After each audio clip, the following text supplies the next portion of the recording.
In the beginning, I didn't think we could do it because I thought we didn't have enough time and enough effort from the group.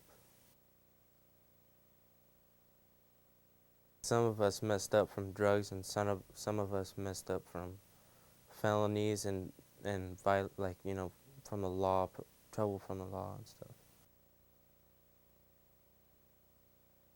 The 10 of us volunteered to work on the project. I just thought, well, might as well help out.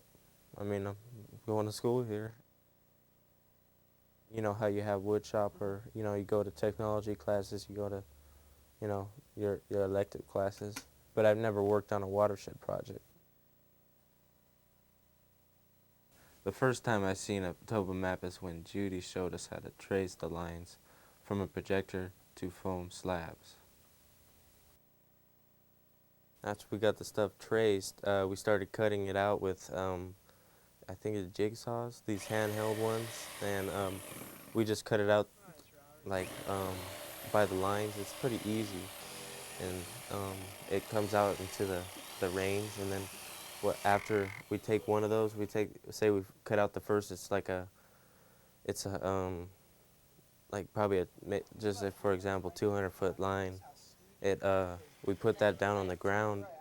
Then we take a higher elevation, say a 400-foot line, and stack that on top of the 200-foot line. It looks like layers of cake. Put it in place.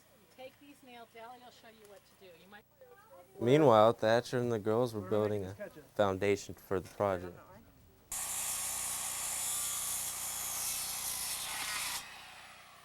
It was about 15 by 10.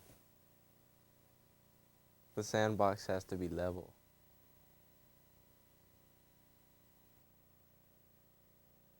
Once the styrofoam was stacked on the sandbox, the girls put glue on it so the cement could stick to it. Now we can see what we were building. You can make a couple mistakes, but it all comes together because we have to put on the cement. I've never poured cement in my life until we worked on the project. Yeah, everybody helped out in some way. All clear?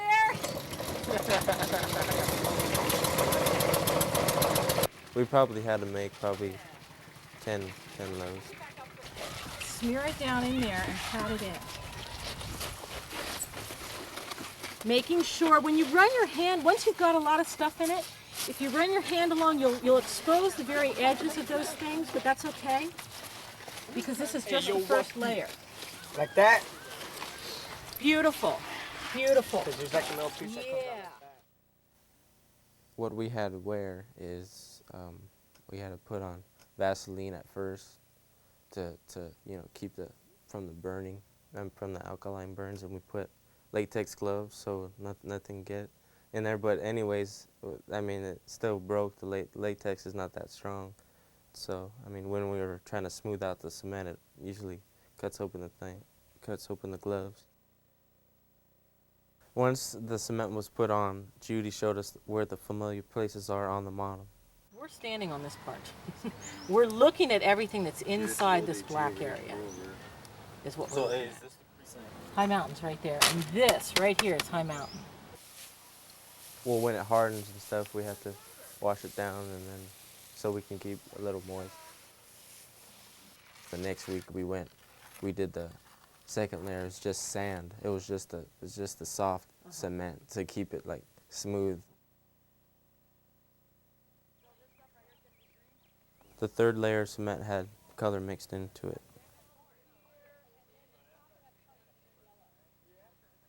We had to mix the cement with the color in a bucket, an individual bucket.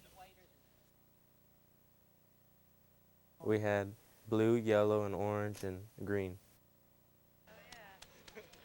I messed up some of my clothes that I had. So they gave us those suits to protect our clothes. Some people lagged, but they got into it when they finally seen how really awesome it really is. How really cool. I learned about teamwork, and it could either be better or worse for you. but it was better for me.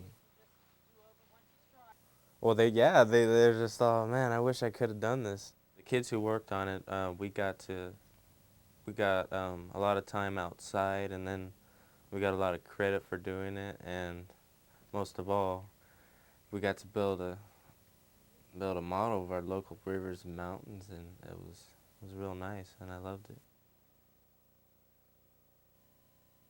We had a party to celebrate the finishing of the Watershed project.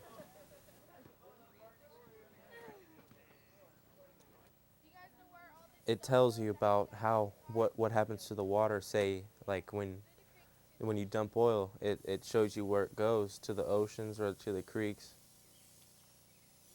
Like the car soap, it'll run off into the drains and it'll go into the ocean. And a lot of things that you don't think what's gonna happen is it'll go into the ocean. I mean, say any kind of thing that'll harm, it will harm.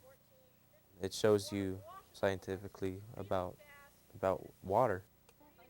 I think it's really simple. I mean, what they were saying at the presentation was pretty simple, and people probably already realized it. But it just tells them again that, I mean, you shouldn't do this because it harms our environment. I mean, where we live at.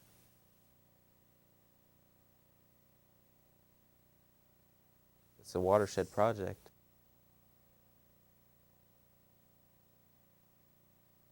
One, two, three, say watershed! Watershed!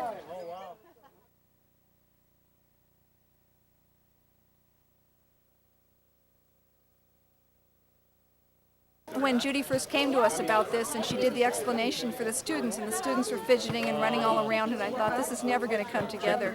And she just stuck with it. She was undeterred, and she worked with the kids, and the kids got so into this. It's all hands-on. They learned and they grew, and they put something together, and they finished a project that they started, and it's just wonderful. So we're real excited to see it today. And the participation from the community has been great. I think it's an absolutely tremendous effort on part of the kids and the staff.